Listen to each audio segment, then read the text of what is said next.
نحمده ونستعينه ونستغفره ونؤمن به ونتوكل عليه نعوذ بالله من شرور أنفسنا ومن سيئات أعمالنا من يهده الله فلا مضل له ومن يضلل فلا هادي له وأشهد أن لا إله إلا الله وحده لا شريك له وأشهد أن محمدا عبده ورسوله صلى الله تعالى عليه وسلم أما بعد فإن خير الحديث كتاب الله وخير الهدي هدي محمد صلى الله عليه وسلم وشر الأمور محدثاتها وكل محدثة بدعة وكل بدعة ضلالة وكل ضلالة في النار أعوذ بالله السميع العليم من الشيطان الرجيم بسم الله الرحمن الرحيم يا أيها الذين آمنوا اتقوا الله وقولوا قولا سديدا يا أيها الذين آمنوا اتقوا الله حق تقاته ولا تموتن إلا وأنتم مسلمون يا أيها الناس اتقوا ربكم الذي خلقكم من نفس واحدة وخلق منها زوجها وبث منهما رجالا كثيرا ونساء واتقوا الله الذي تساءلون به والأرحام إن الله كان عليكم رقيبا يا أيها الذين آمنوا اتقوا الله وقولوا قولا سديدا يصلح لكم أعمالكم ويغفر لكم ذنوبكم ومن يطع الله ورسوله فقد فاز فوزا عظيما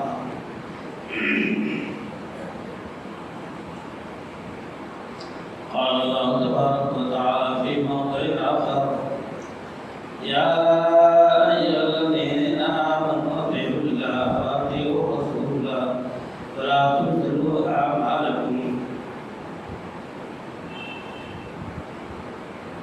رب کائنات کی حمد و ثنا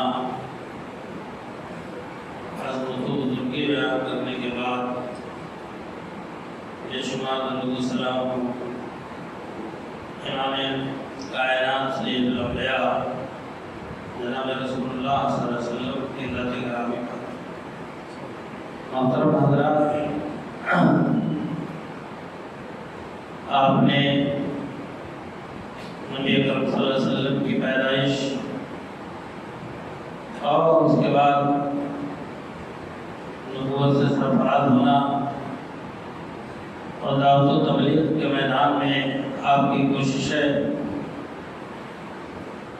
نبی اکرم صلی اللہ علیہ وسلم سے محبت کیوں ضروری ہے سابقہ جمعہ میں نے آپ کے سامنے اس بات کی وضاحت کی تھی محبت کے بعد لازم ہے کہ آپ ہم اس ذاتی گرامی کی اطاعت کریں کہ اللہ اور اس کے رسول صلی اللہ علیہ وسلم کی اطاعت میں دنیا اور آخرت کی بھلائی پوشیدہ ہے ہمارے اور آپ کے لیے ذریعہ نجات ہے اللہ کے رسول صلی اللہ علیہ وسلم نے فرمایا کہ کل امتی یدخلون الجنۃ الا من ابى الا من ابى یا رسول اللہ قال من اطاعنی دخل الجنہ ومن عصانی فقد ابى آپ صلی اللہ علیہ وسلم نے ارشاد فرمایا کہ میری امت کا ہر فرد جنت میں جائے گا میری امت کا ہر فرد جنت میں جائے گا سوائے اس بدقسمت کے جس نے میرا انکار کر دیا اللہ کے رسول صلی اللہ علیہ وسلم سے لوگوں نے سوال فرمایا کہ وَمَنْ يَأْبَى يَا رسول اللہ اے اللہ کے رسول صلی اللہ علیہ وسلم کون شخص ہے جو آپ کا انکار کرے گا یا کس نے انکار کیا تو آپ نے فرمایا کہ من اطاعنی دخل الجنہ من عصانی فقد ابى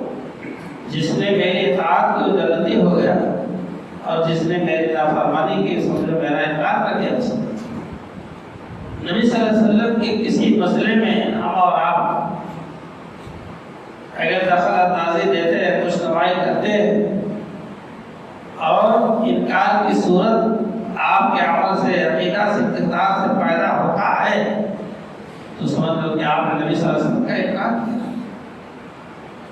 اس کا جائزہ ہم اور آپ لیں کہ دن و رات میں کتنے ایسے مسائل ہیں کہ جس میں ہم نبی صلی اللہ علیہ وسلم کے فرمان کا انکار کرتے ہیں، عمل میں نہیں لاتے، انکار ہو گیا۔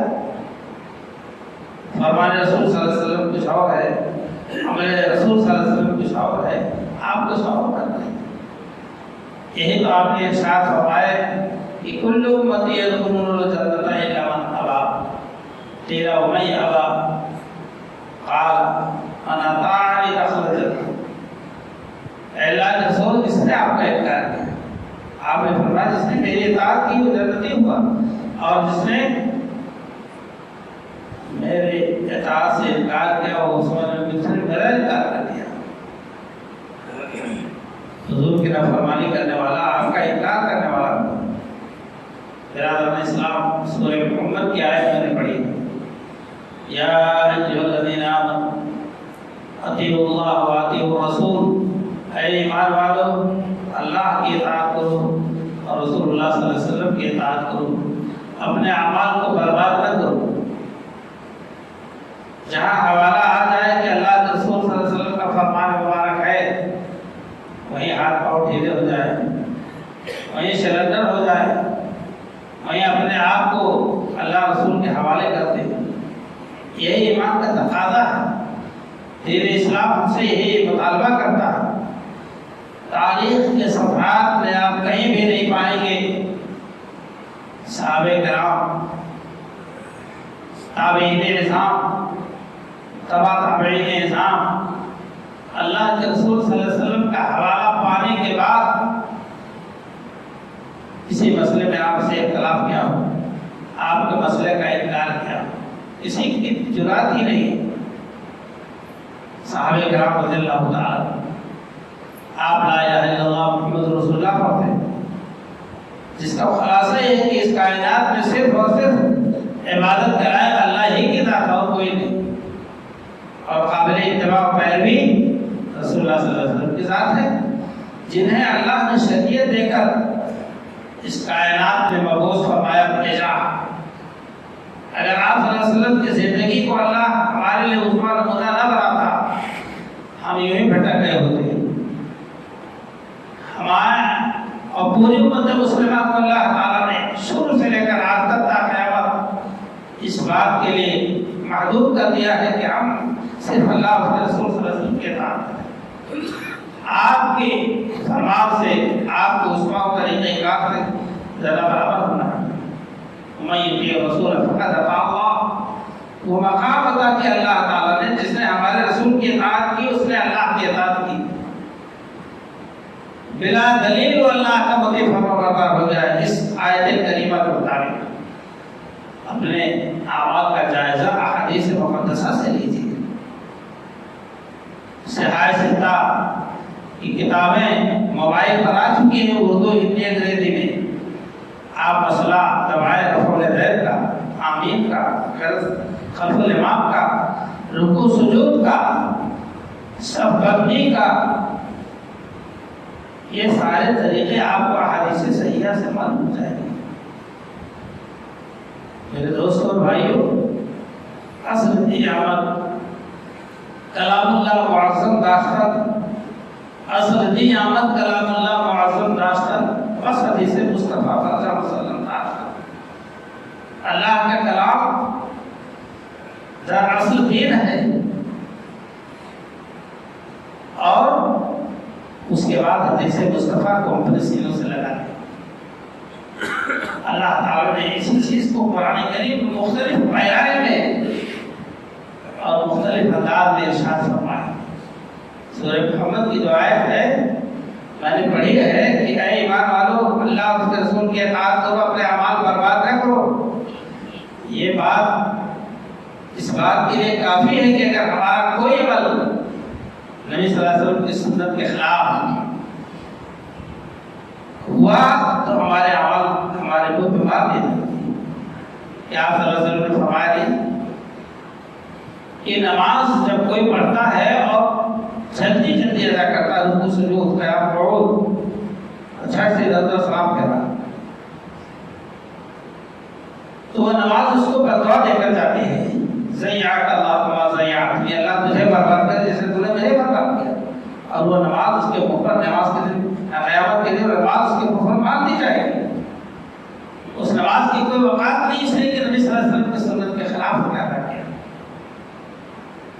میرے برادران اسلام، ہم اور آپ جب کلمہ پڑھے لا الہ الا اللہ محمد رسول اللہ تو محمد رسول اللہ کی رسالت میں کسی کا دخل نہیں ہونا چاہیے. اگر آپ نے جگہ دی تو آپ اس کے ذمہ دار ہیں کہ جنت کا راستہ ہموار کر رہے ہیں علیہ باللہ جان کا. حضور اکرم صلی اللہ علیہ وسلم نے فرمایا، بلکہ کر کے بتایا دکھایا، ایک لکیر لمبی سی تھی، آپ صلی اللہ علیہ وسلم سیدھی رکھی اور اس کے داہنے طرف 2 لکیر اور بائیں طرف 2 لکیر. یہ آپ سمجھا رہے تھے صحابہ کرام کو اور پوری امت کو درس دے رہے تھے قیامت تک کے لیے. آپ صلی اللہ علیہ وسلم نے اپنی انگشت مبارک کو بیچ والی لکیر پر رکھی اور کھینچ کے فرمایا وَأَنَّ هَذَا صِرَاطِي مُسْتَقِيمًا فَاتَّبِعُوهُ وَلَا تَتَّبِعُوا السُّبُلَ فَتَفَرَّقَ بِكُمْ. یہ ہے میرا سیدھا راستہ صراط مستقیم، اس کی پیروی کرو. ادھر ادھر جو پگڑیاں نکل گئی ہیں اس کی پیروی نہ کرو نہ فرقوں میں بٹ جاؤ گے. 4 لکیریں حضور صلی اللہ علیہ وسلم نے کھینچی، 2 ادھر 2 بائیں، اور آپ نے فرمایا کہ ان کی طرف مت رخ کرو ورنہ تو فرقوں میں بٹ جاؤ گے.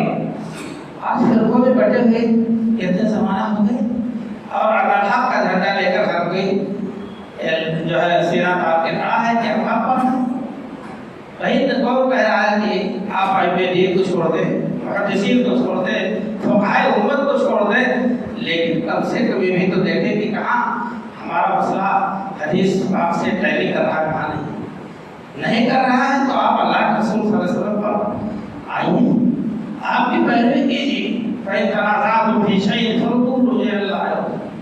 کسی مسئلے میں تمہارا تنازع ہو جائے، اختلاف ہو جائے تو اللہ رسول کی طرف اس مسئلے کو لوٹا دو، کوئی تردد نہ کرو، کوئی ہچک نہیں. اللہ کے رسول صلی اللہ علیہ وسلم کی بات ماننے میں ہم کو کیسے تردد ہو سکتا ہے؟ ایک مسلمان کے دل میں کیسے شک پیدا ہو سکتا ہے یا جذبے ہو سکتا ہے اس کا دل دماغ؟ حیثیت ایک مسلمان کی میرے دوستوں اور بھائیوں، میں عرض کر رہا تھا کہ ساری کامیابی اور نجات کا ذریعہ رسول اکرم صلی اللہ علیہ وسلم کی احادیث، آپ کی سنت مطالعہ کی پیروی ہے، جس کو آپ نے اپنے مرنے کے ٹائم مرض الوفات میں ارشاد فرمایا تھا ترکت فیکم امرین لن تضلوا ما تمسکتم بہما کتاب اللہ و سنت رسولہ. میں تمہارے درمیان 2 چیز چھوڑے جا رہا ہوں، اگر تم اسے مضبوطی سے تھام لو گے تو قطعاً کبھی بھی نہیں گمراہ ہوگے، ہرگز نہیں گمراہ ہوگے، قطعاً نہیں گمراہ ہوگے. ایک اللہ کی کتاب اور دوسری میری سنت. تیسری کوئی چیز شریعت میں ہے ہی نہیں، اس کا کوئی معنی مفہوم نہیں. میرے دوستوں بھائی، یہ اور بات ہے ہم اللہ اور اس کے رسول کے سامنے دوسروں کو عزت دیتے، اپنا ایمان خراب کرتے، اپنا عمل خراب کرتے. برادران اسلام، تو میں عرض یہ کر رہا تھا کہ ہم اور آپ اس نگاہ سے شریعت کو دیکھیں کہ ہم نماز پڑھنے جا رہے ہیں تو میری نماز نبی صلی اللہ علیہ وسلم کے فرمان کے مطابق ہے کہ نہیں. خالد بن رافع رضی اللہ تعالیٰ عنہ آئے مسجد میں، آپ صلی اللہ علیہ وسلم تشریف فرما تھے، مسجد کے گوشے میں کہیں انہوں نے نماز ادا کی، بہت تیزی کے ساتھ پھٹ پھٹ پھٹ پھٹ پڑھ کے آئے اور السلام علیکم یا رسول اللہ. آپ نے فرمایا وعلیکم السلام ارجع فصلی فإنک لم تصلی. وعلیکم السلام، سلام کا جواب دیا، اور آپ نے فرمایا جاؤ لوٹ جاؤ پھر سے نماز پڑھو، تم نے نماز نہیں ادا کی. کیونکہ آپ دیکھ رہے تھے تو نماز پڑھ رہے لیکن رکوع سجود قیام و قعود ساری چیزیں بہت تیزی کے ساتھ ادا کی، جو شریعت کو مطلوب نہیں تو اللہ کو مطلوب نہیں. اللہ کے نبی صلی اللہ علیہ وسلم نے اس نماز کا انکار کر دیا. تب انہوں نے عرض کیا، تیسری بار عرض کیا کہ اللہ کے رسول صلی اللہ علیہ وسلم اب آپ بتلا دیجیے طریقہ کار کیا ہے مسئلہ۔ آپ نے ایک پوائنٹ سمجھایا دوست اور بھائی، اور آپ آئیے خلفاء راشدین کے دور کی طرف۔ ابو بکر صدیق رضی اللہ تعالیٰ عنہ نبی اکرم صلی اللہ علیہ وسلم کے انتقال فرما جانے کے بعد خلیفہ اول کے خلیفۃ المسلمین بنائے تھے۔ پورے عرب میں ارتداد کا ماحول پیدا ہوا، لوگ کو کافر ہونے لگے جن کے دلوں میں ایمان جاگوزی نہیں ہوا تھا۔ وہ تاک لگائے بیٹھے ہوتے، کھات لگائے بیٹھے تھے کا موقع ہے کہ ہم اپنا نفاق ظاہر کر دیں۔ تو ادھر رسول اکرم صلی اللہ علیہ وسلم جب بیمار پڑے تو بلخا کی طرف، جسے اردو کہا جاتا ہے، فلسطین کی طرف لشکر کشی کے لیے اسامہ بن زید کو آپ صلی اللہ علیہ وسلم نے لشکر کا امیر بنایا، جس پر صحابہ کرام نے کچھ اعتراض کیا تو آپ نے فرمایا کہ ان کے باپ پر بھی آپ اعتراض کر چکے ہیں، لیکن جو میں نے کر دیا اور کہہ دیا بس کافی ہے، خاموش ہو گئے۔ مقام جریف تک یہ لشکر پہنچا تھا کہ نبی صلی اللہ علیہ وسلم کی بیماری کی اطلاع میں لشکر وہیں ٹھہر گیا، اسامہ بن زید آگے بڑھنے سے رک گئے، یہاں تک کہ نبی صلی اللہ علیہ وسلم کا انتقال ہو گیا، اور کچھ لشکری اور کچھ مسلمان بھاگ کر کے حضور کے موت کے بعد مدینہ آ گئے، پھر واپس گئے لشکر میں۔ لیکن یہ اختلاف کھڑا ہوا تو اسامہ بن زید کہ لشکر کو بھیجا نہ جائے۔ انصار کہتے تھے کہ اسامہ سے پڑھ کر ایک سے ایک اکابر صحابہ کرام ان میں سے کسی کو جو ہے لشکر کا امیر بنا دیا جائے۔ ابو بکر صدیق رضی اللہ تعالیٰ نے بات ہوئی اور باہر نہ بھیجی، واپس لوٹا لیتے قافلے کو، اس لیے کہ خود عرب میں اتنا ہنگامہ مچا ہوا، ازواج مطہرات کی حرم رسول کی عزت ناموس اور ناموس ایسا نہ ہو کہ لٹ جائے اور حرم مدینہ کا احترام لٹ جائے باغیوں فسادیوں کی بنا پر۔ اللہ عمر فاروق رضی اللہ تعالیٰ عنہ انصار مدینہ نے بلا بتایا تمہارے بس کی بات ہے کہ جا کے ابو بکر کو روکو، سمجھاؤ کہ وہ لشکر اسامہ واپس آ جائے۔ ابو بکر رضی اللہ تعالیٰ جن کو ہم لوگ کہتے ہیں کہ ان کی شرافت، سنجیدگی، رحم دلی ابراہیم علیہ السلام جیسی، لیکن جب وقت آیا تو مجلس شورا بیٹھا، بات طے نہیں ہوئی، معاملہ ختم ہو گیا، پھر دوبارہ مجلس بیٹھائی گئی۔ اس کے بعد ابو بکر صدیق رضی اللہ عنہ نے کہا کہ لوگوں اپنے دلوں سے بات نکال دو کہ لشکر اسامہ بلقا اور فلسطین کی طرف نہیں جائے گا، جائے گا۔ قسم خدا کی پورا مدینہ ایسے لٹ جائے، ابو بکر کو جانور اور درندے دوست کھائیں، لیکن میں اس بات سے جو ہے ہرگز بات نہیں آؤں گا، میں اسامہ کے لشکر کو بھیجوں گا۔ لوگوں نے حضرت عمر رضی اللہ عنہ کو بھیجا کہ جا کے سمجھاؤ کہ وقت بہت خراب ہے، حالات بہت نازک ترین چل رہے ہیں۔ عمر رضی اللہ عنہ آئے، عرض کیا، ابو بکر رضی اللہ عنہ اٹھ کھڑے ہوئے اور عمر بن خطاب کی داڑھی پکڑ کے کہا، اے خطاب کے بیٹے، تجھے معلوم نہیں کہ اللہ کے رسول صلی اللہ علیہ وسلم نے حکم دیا ہے اسامہ بن زید کو امیر لشکر بنا کر بلخا کی طرف، فلسطین کی طرف چڑھائے گا، اور مجھے تم کہتے ہو اسامہ کو معذور کر دو اور لشکر کو واپس لے آؤ؟ اللہ کی قسم، اللہ مجھے جو ہے ہماری مدد فرمائے گا، مجھے ناکام نہیں ہوگا۔ اے عمر، کیا تم کر رہے ہو؟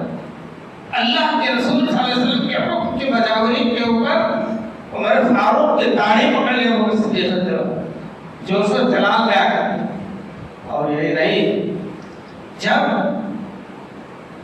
حدیبیہ کی شرائط صلح لکھے جا رہے تھے تو ایک نازک موقع آیا کہ حضرت ابو جندل صحابی رضی اللہ عنہ پارا زنجیر کی سرتے ہوئے حدیبیہ مقام میں پہنچ گئے۔ اللہ کے رسول صلی اللہ علیہ وسلم میں ظلم کی چٹی میں پس رہا ہوں، یہ 1400 صحابہ کرام کی جماعت آپ کی ذات موجود ہے، مجھ کو اپنے ہمراہ مدینہ لے چلیے کہ ظلم سے آپ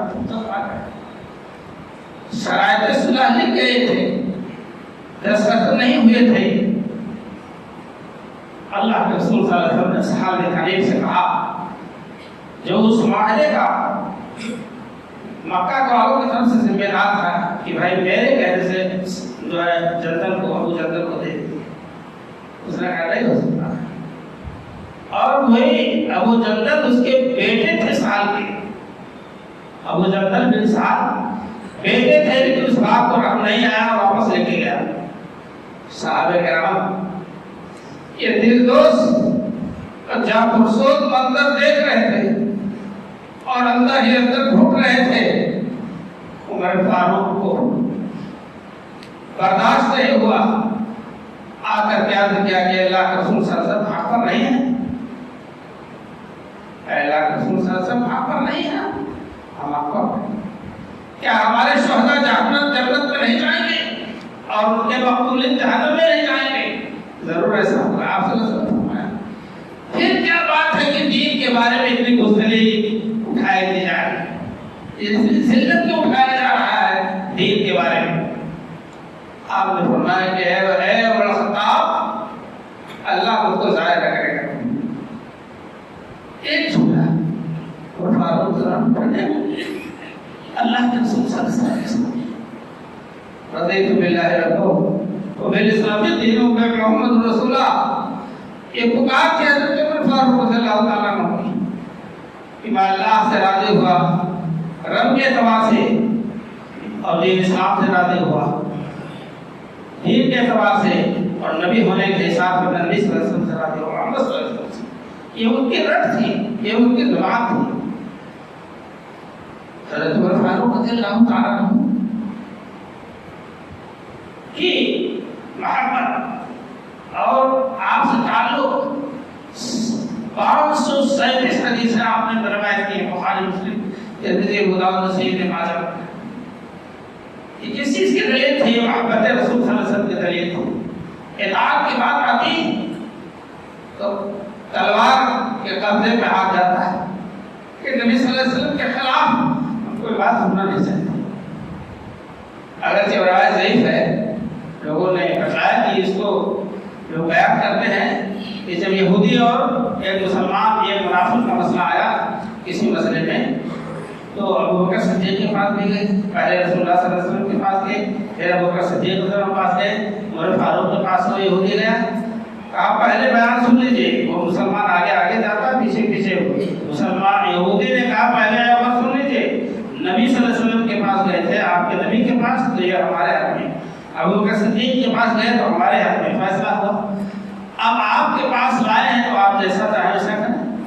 کہا ٹھیک ہے، مسئلہ تھا مشہور واقعہ ہے، تھوڑا ضعف لیے کمزوری لیے اپنے دامن میں، اندر گئے تلوار لائے اور کہا من لم یذب بقضاء رسول اللہ صلی اللہ علیہ وسلم فهو قضاء، جو اللہ کے رسول کے فیصلے کو نہ مانے اس کا فیصلہ میری تلوار کرے، گردن مار دی۔ یہ ہوا کہ ایک ایمان والے کا عمر نے گردن مار دی، قصاص کے لیے مطالبہ ہونے لگا۔ آسمان والا دیکھ رہا تھا، فلا وربک لا یؤمنون حتی یحکموک فیما شجر بینہم ثم لا یجدوا فی انفسہم حرجا مما قضیت ویسلموا تسلیما۔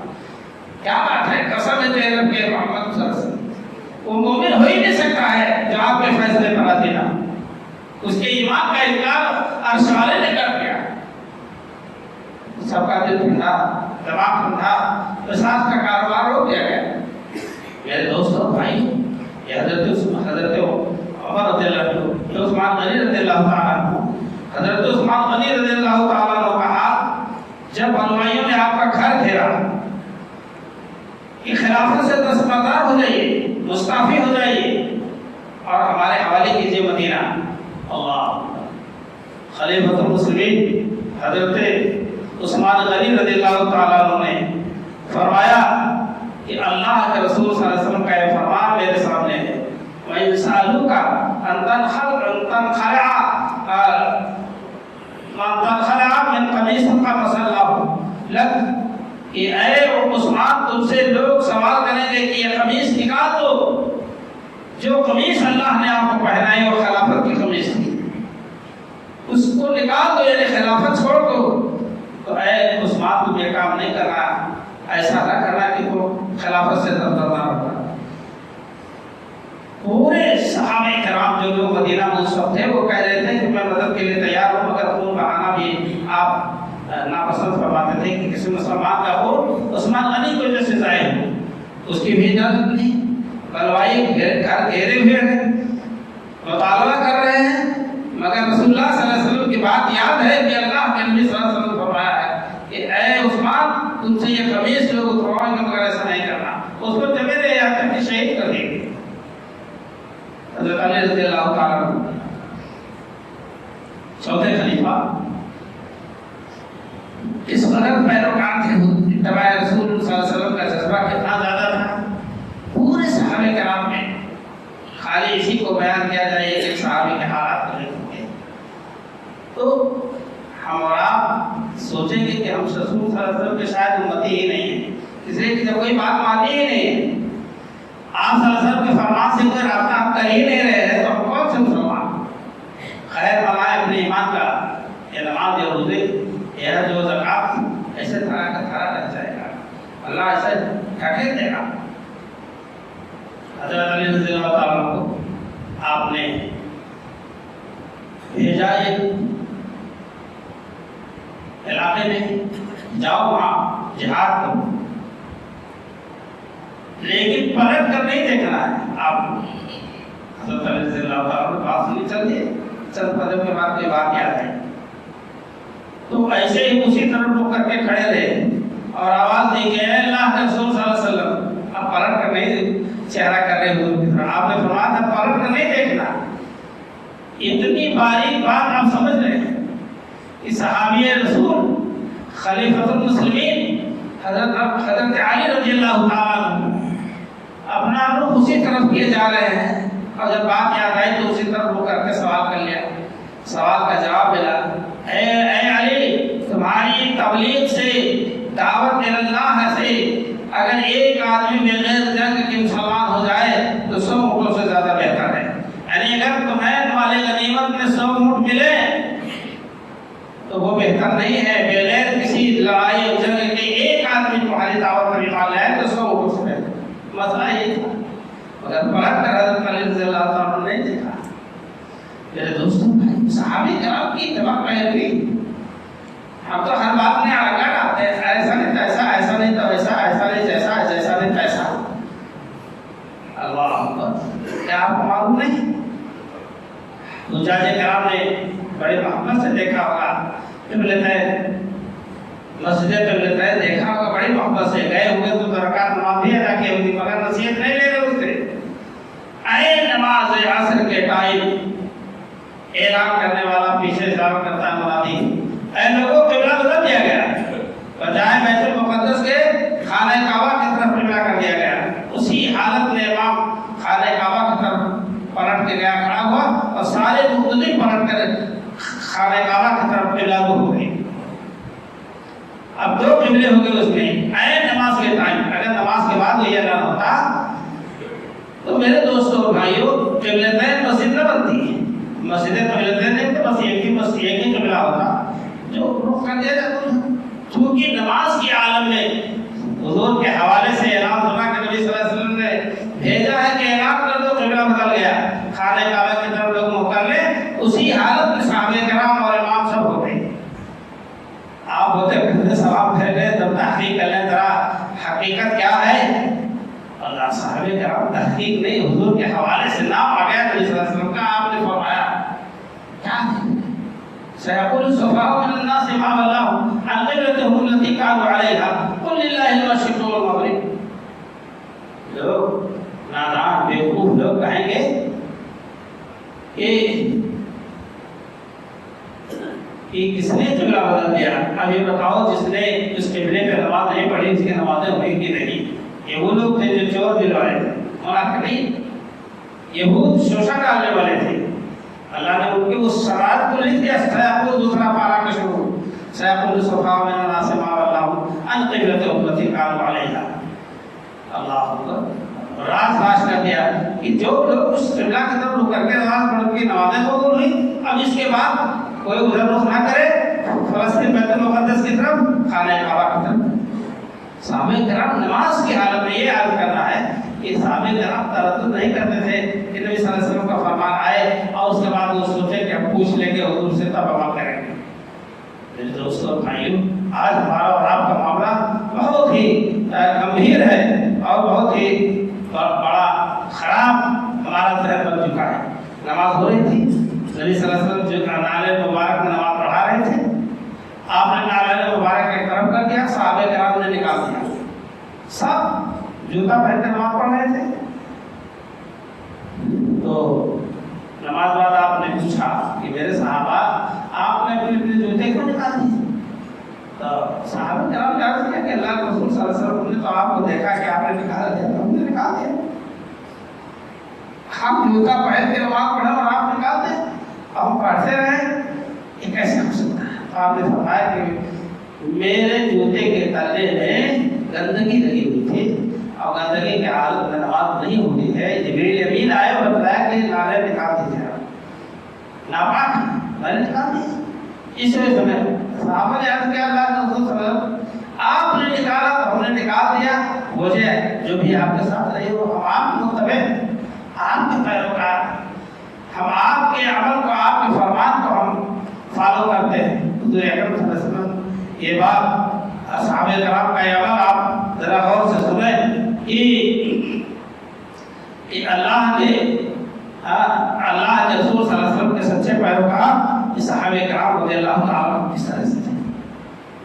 ہم اور آپ تو ہر مسئلے میں آنا کھانی کرتے ہیں، اپنے دل میں تذبذب اور شک لاتے ہیں کہ عمل کریں کہ نہ کریں، صحیح ہے کہ غلط ہے، کیا ہے کہتے ہیں. تحقیق کرو، اللہ اس رسول کا کلام واضح انداز میں دیکھا جا سکتا ہے. اور یہ نہیں، ہر جگہ جتنے مسائل ہیں جس میں آپ ہم بہت ہی زیادہ جذبے ہو سکتے ہیں. یہ سفر بابا صحیح کیوں ہو رہی ہے؟ ساتھ چل کر یہ حضرت اسود کو بوسا کیوں کیا جا رہا ہے؟ ایک مکہ حضرت عمر فاروق رضی اللہ تعالیٰ عنہ کھڑے ہو گئے، خیمی عالمانہ کا حجب لا تضر ولا تنفع ولكن رأيت رسول اللہ صلی اللہ علیہ وسلم يقبل فما قبل. اے حضرت اسود ایک پتھر ہے بس، نہ تیرے اندر نقصان نہ تیرے اندر نفع کی کوئی طاقت قوت نہیں تیرے اندر. میں نے رسول اللہ صلی اللہ علیہ وسلم کو اگر نہ دیکھا ہوتا کہ آپ اس کو بوسہ دے رہے ہیں، میں کبھی نہیں کر بوسہ دے. یہ تھا ایمان، مگر بوسہ کھو دیا جا. رسول اکرم صلی اللہ علیہ وسلم نے بوسہ دیا، آپ نے اس کی تبعیض فرمائی ہے، اس کے فضائل آپ نے فرمایا. اس لیے ہم اور آپ حضرت اسود کا بوسہ دیتے ہیں. صفا مروا کی صحیح تین چکر رمل جو ان کی چال عمرہ کرنے والے جاتے ہیں، حجاج لوگ سب سے پہلے طواف قدوم جب کرتے ہیں مکہ پہنچنے کا طواف، تو 3 چکر پہلوانی چال چلتے ہیں. کوئی ضرورت نہیں آج اس کی ہے، ضرورت اس وقت تھی جب مشرکین مکہ نے سوچا تھا کہ مدینہ میں جو گئے ہمارے یہاں کے مسلمان بھاگ کر مہاجرین، وہ پیلے پڑ گئے ہیں، کمزور ہو گئے، ان کی طاقت جواب دے چکی ہے.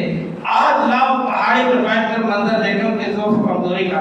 اللہ کے رسول صلی اللہ علیہ وسلم کو پتہ چل گیا کسی طرح سے.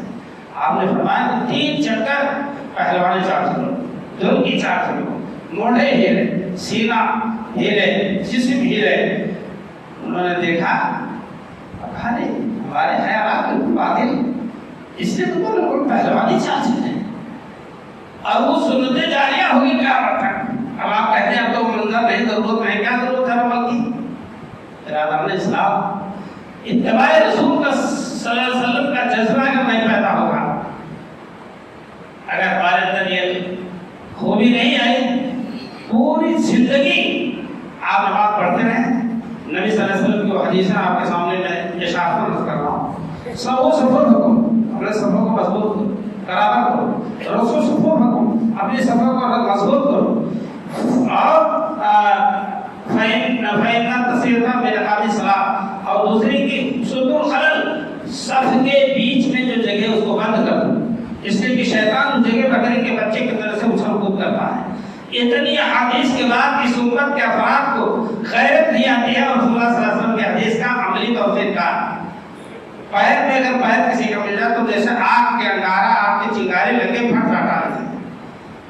کیا ہے نبی صلی اللہ علیہ وسلم کے فرمان سے ائمہ دین کو آپ فوقیت دے رہے ہیں نبی صلی اللہ علیہ وسلم کے فرمان پر. ارے بھائی ہم ائمہ دین علیہ الرحمہ جو بھی ائمہ دین گزرے ہیں فقہائے امت گزرے ہیں ان کا ہزار بار ہم استقبال کرتے ہیں احترام کرتے ہیں لیکن نبی صلی اللہ علیہ وسلم مانتے ہیں سبھی کو ہم لیکن مصطفیٰ کے بعد نبی صلی اللہ علیہ وسلم کے ہوتے ہوئے بندے کسی کا قول و کردار بابا کہاں سے قول لایا جس نے پایا یہی سے پایا.